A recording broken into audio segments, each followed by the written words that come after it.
Just have a second, but there's two reports both days of him falling asleep in court. Any reaction to that? Is he tired? Has he just been running around a lot, or any thoughts on that? If anything, he's probably brutally bored. I mean, it's painful. They make him sit there through jury selection. The first day was procedural. But no, I've heard that report. It's unlikely. I know him. I sat through trial after trial with him. That never happens. Well, so President Trump is incredibly focused. All right. Alina, thank you, as always. Great to have you here. Alina Habba, everybody. That's Donald Trump's lawyer and spokesperson. To say that she's not the brightest lawyer in the United States of America and not the best spokesperson would be a understatement. But nonetheless, she gives us a lot of fodder to talk about, and also to show how Donald Trump surrounds himself with the worst of the worst of the worst. Just take a look at Trump media nosedive as yet another exhibit. Alina Habba went on her right-wing media tour trying to explain that the reasons that Donald Trump could not possibly be falling asleep in court is actually because Donald Trump likes to read, and there are a lot of emotions, reading and emotions. Therefore, how could he fall asleep?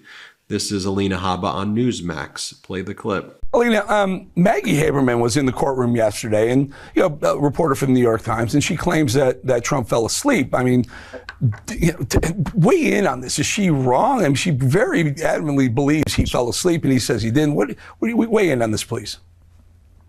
I was not there. I find that a remarkable story at best. President Trump, he reads a lot. I don't know what he was doing. I wasn't there. There are no cameras. I wish there were, but he's been sitting there as he's forced to, at the threat of going to jail if he's not sitting there for what I assume would be a very mundane day. They are going through jury selection. There were a tremendous amount of motions being heard yesterday. But no, look, I wasn't there, so I can't comment on that. I find that to be a ridiculous thought, though. The court sketch artists are having a field day, by the way. You see some of their photos right here of Don Snorleone, or Sleepy Don right there. You see some of these photos. Here's just another sketch of Donald Trump in the courthouse. Alina Habba, during her right-wing media tour, then compared Donald Trump potentially being thrown in jail for violating his gag order, as well as Donald Trump threatening jurors or prospective jurors. Habba says that's a lot like Nelson Mandela, she says. She goes, Donald Trump being admonished for threatening prospective jurors, he's like Mandela. How ghoulish, how disgusting. Here, play this clip. Do you think that this threat of 30 days in jail will change the social media actions of the former president in any way, or will he keep doing this? I don't think so. I think that he is respectful, but there has to be boundaries, and we should appeal it. It's currently on appeal. So there's also a due process element to this. We have items on appeal in this case that have not yet been heard. Is he concerned about the possibility of being sent to jail as a ramification of these? He's not concerned about being sent to jail.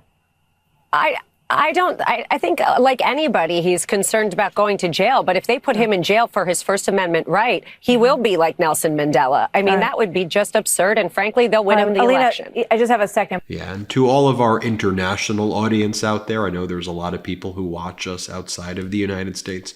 Just know we're not all like that. In fact, fortunately, the majority of our country is not like that.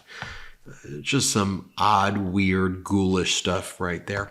By the way, Alina Habba wants you to know that why are we even here in this felony criminal case? It's not like Donald Trump murdered anybody. This isn't a murder trial. That's what they're going with. That sure, he may have falsified business records in connection with the 2016 election. Sure, he may have engaged in 34 felonies, but it's not murder. He didn't murder somebody. Here, play this clip. There was no murder here. There was nothing. There was somebody in the accounting department at the Trump organization while the president was sitting in the Oval Office that booked a legal issue as a legal issue in the accounting records. And now they're making a misdemeanor a felony. What is the rush? The only rush. Come on, folks. Then Alina Habba whines and complains that the jury selection process is painful. She calls it a painful jury selection process, and that's the way they want to have it. Wait a minute, Alina. Weren't you complaining in the New York Attorney General's civil fraud case that you couldn't get a jury? Weren't you saying that it wasn't an issue that you just forgot to check a box, but it was so unfair, right? In the civil fraud case, you and Donald Trump, we want a jury. We want a jury. It's unfair. And now you have a jury and you're whining that the jury selection process is too painful for you. It just sounds like you all just whine about everything. It kind of seems like what it's like. Play this clip. Sure. Thank you. I think that we're seeing a painful, unfortunately, selection because we're in the state of New York, which is definitely by design. There is no question that Bragg bringing this in New York, look at the Fulton County DA and so on and so forth, Washington, D.C. These venues are selected exactly for this reason, Martha, so that they have a blue state with a blue pool. There's only Full stop. It is so important to have a good memory. Losing your keys, forgetting something at work, it sucks. Our sponsor, Neurohacker, combines 28 of the most research-backed nootropic ingredients on Earth into the ultimate brain fuel formula, Qualia Mind. And it's been changing people's lives for years now. The formula is non-GMO, vegan, gluten-free, and the ingredients are meant to complement one another, factoring in each ingredient's effect on supporting mental clarity. It's also backed by a 100-day money-back guarantee, so you have almost 3 months to try Qualia Mind at no financial risk and decide for yourself. Since taking Qualia Mind, I've been more focused on tasks, have a better memory, and have greatly increased my motivation and discipline to just get things done. See what the best brain fuel formula on Earth can do for your mindset. Go to neurohacker.com/Meidas for up to $100 off Qualia Mind. And as a listener of the MeidasTouch podcast, use code Meidas at checkout for an additional 15% off any purchase. That's neurohacker.com/Meidas and use code Meidas for an additional 15% off to experience life-changing mental performance from Qualia Mind. Speaking about whining about everything, one of the kind of lines that they use over and over again to spread this disinformation because they think it works on their base. Maybe it does, maybe it does. I don't know. I just want facts. They go, and Justice Merchan, the judge presiding over this case, he's not letting Donald Trump attend Barron's graduation. This is so unfair. Donald Trump needs to go to Barron's graduation on May 17th, and Justice Merchan is depriving him of that. How dare he? Justice Merchan hasn't ruled one way or another on it. Justice Merchan said, I don't know, it's a Friday. I don't know if we're going to even be in court then. It's unclear to me what's going to happen on May 17th. So in mid-April, I'm not making a ruling on that right now. I'm not declaring a court day dark when I don't have more information. But Merchan didn't rule. But don't let that get in the way of Alina Habba going on TV and saying, oh, it's so unfair, Barron Trump, Barron Trump.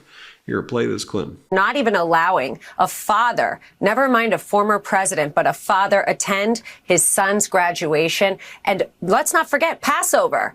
Okay? Observant Jews have a right to go and pray to who they want and observe Passover. And this judge would not allow it, not for any of the attorneys. And there are observant Jewish attorneys on the Trump team and as well on the DA team. It's just a sad state of affairs for the American people. I can assure you of that. You know what I wonder? I wonder if Barron Trump thinks it's weird that you're out there partying in St. Bart's and partying with his dad and hanging out with his dad and seemingly showing more affection for his dad than his mom. I wonder what Barron actually thinks of you, Alina Habba. I wonder what Barron thinks of the photo with Donald Trump right next to you on your birthday. I wonder what Barron thinks that you've been paid somewhere near $5 million and you lose all of the cases or mostly all of the cases where you represent Donald Trump. I mean, I wonder what Barron thinks about that. And you know, I wonder if Barron knows what this case is about. I don't know. I don't know if he does or he doesn't, but y'all are talking about him. You know, I don't know if he knows that when Melania had just given birth to him, Donald Trump had sex with a porn star.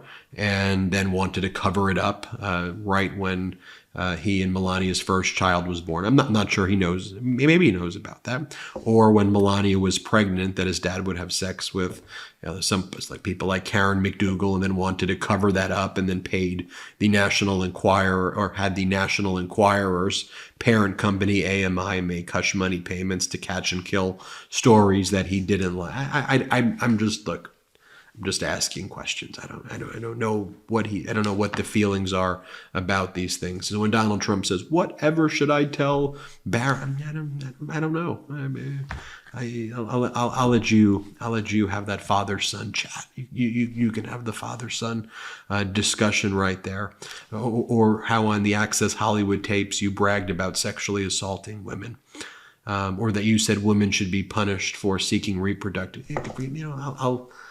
I'll let you deal with that in the privacy of Mar-a-Lago, a crime scene where you stole our nuclear codes and you stole the war plans and other national defense information belonging for we the people. In the resort that you turned into a crime scene, you can have that discussion there, okay? And then finally, Alina Habba whines that Donald Trump's due process rights are being violated because Donald Trump really wants to be in attendance at the Supreme Court to watch his lawyers argue that he has absolute immunity to order SEAL Team 6 to kill his political opponents. That's a due process violation. I'm not sure you know what due process means. And I'm not sure that you know what any of the constitutional amendments are, but here she is whining about that. No, not even allowing a person due process, the right to go sit in front of the Supreme Court and hear a case that determines many lawsuits that are currently against President Trump on immunity, on grounds for immunity. Let's not forget something here, Sean. President Trump was in Washington when this case was going on. When this is happening, when somebody made a notation in an accounting record at Trump Organization, he was in Washington taking care of this country. And I think the trend, folks, is just they whine and they whine. We want a jury. We don't want a jury. Stop the count. Keep the count going. It's ridiculous. Ridiculous stuff. It's like a parody, except these people are real. I'm Ben Meiselas. This is the MeidasTouch Network. Hit subscribe. Let's get to 3 million subscribers together. Hit subscribe. Make sure you're subscribed to this channel. Enough! Send him to the big house, not the White House. Get the new exclusive tees, mugs, and stickers right now at store.meidastouch.com. That's store.meidastouch.com.